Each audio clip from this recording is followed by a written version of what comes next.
working the way that it's supposed to. You hurt one finger on your hand, and everything about your hand is affected. You can't do the same things that you used to do. That's what we are to each other. We are a body built together with the ligaments and the bones held together, and everybody has a part. Everybody has a place that they have to do a job. There's a job for you. But then you say, I can't do anything. And then somebody asks you, it's like, I'm sorry, I don't do that. So today, we're going to move into questions that will help you explore that. Help you to figure out what that looks like. The question, let me make a statement first. At the intersection of your life experiences, gifts, passions, and misery is the starting place that God wants to start using you.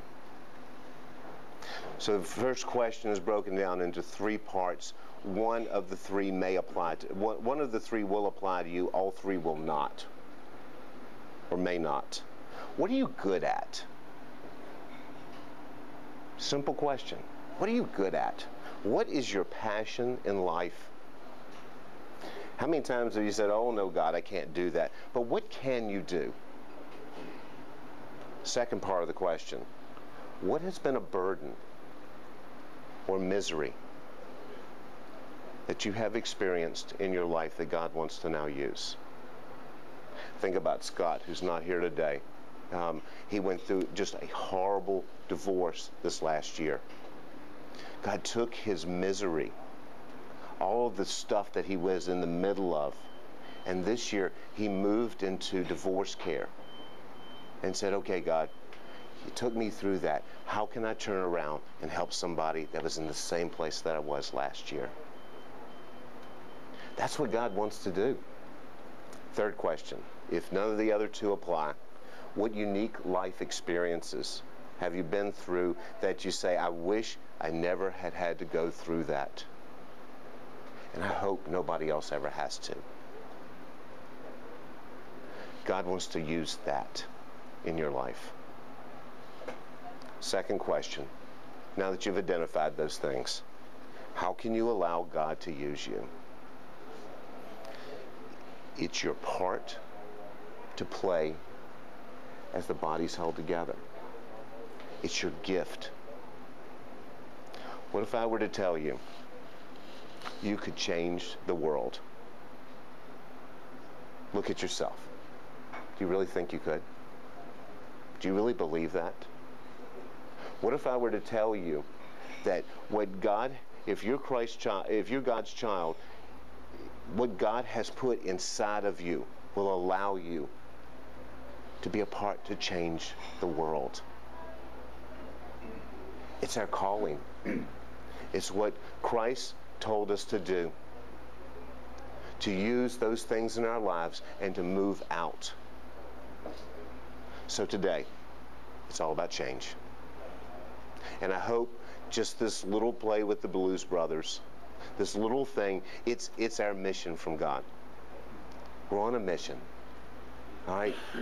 If those guys can leave their families and their jobs and all of those things to do a concert for a monastery so that they could take care of the little children, in real life, if you were to step back and say, I'm on a mission, what do I need to leave behind? Where do you want to put me now? God, use me. So, good chances to open up, good chances to explore. Table leaders, I'd like for you to make a list of the things that the guys talk about at the table so that we can help them, each one of them, move into that place where God can utilize their passions, the miseries, or those extreme life experiences that each one of them's had. And as a body, Our responsibility is to grow you up. The body as a whole is to build itself up. And we're not doing that. And we need to do that. So this is a call to action. This is a call to stand up. Stand up and be counted for that higher purpose that you were called for. Because we're on a mission from God. Okay? 1, 2, 3, go. You guys want to go first?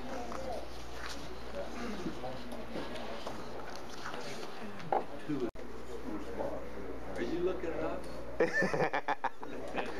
See, that's the reason why I took the glasses off. Sorry. Just give me a couple minutes, I'll close it, and y'all can go back to talking.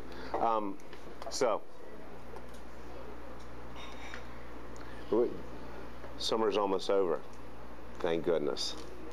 Yeah, I know. Usually, darn. Hey, so I'm glad summer's over because guys will stop having a lot of things that pull them away for weeks at a time. We'll get back to having so many of our guys here on Saturdays and Mondays. So for that reason, I'm excited about summer being over. Let's get to the work. All right? I couldn't help but thinking what I would say, and I thought back to there was an old TV show called Mission Impossible. You've seen the movies, the old TV show. He was given a tape. All right. Back in the old days, for some of you younger guys, it was like a cassette. No, actually, it was a little reel-to-reel recorder. Little spindles going. Yeah, I know. Okay, all right. Well, welcome to the old guy group. Okay. It would go, and he'd pull it out, and he'd push the button, and it'd say, tell him about his mission. And it says, "This is your mission. Should you choose to accept it. This message will self-destruct in 15 seconds. 5 seconds? 5 seconds. All right. So, what we presented today is your mission. Should you choose to accept it. It won't self-destruct. It won't go away. All right. It will always be our mission. Matthew 28 tells us that we're supposed to go out, reach out, teach others, bring them into that relationship with Jesus Christ. Why wouldn't you want to share what God's done in your life with somebody else? It's an incredible opportunity. And we have that in 3 weeks. We have the opportunity to take it to men who have never been here, who may never on their own come, but an opportunity to reach down and to walk across the room and say, I am so glad you're here. We ought to be packed in this place every week because we have something that we're showing that people are drawn to. It ought to be that way. So, this is a call. Are you all in? Or have you got 1 foot in and 1 foot out? God's calling us to go all in. Lay all the chips on the table, push them all to the center, and say, God, I'm betting all of my stuff on you. And I guarantee you, the return is better than blackjack, better than the 2 to 1. It is a lifetime of returns, and even better, it's an eternity of returns. God wants that for you. God wants that for us. So let me pray.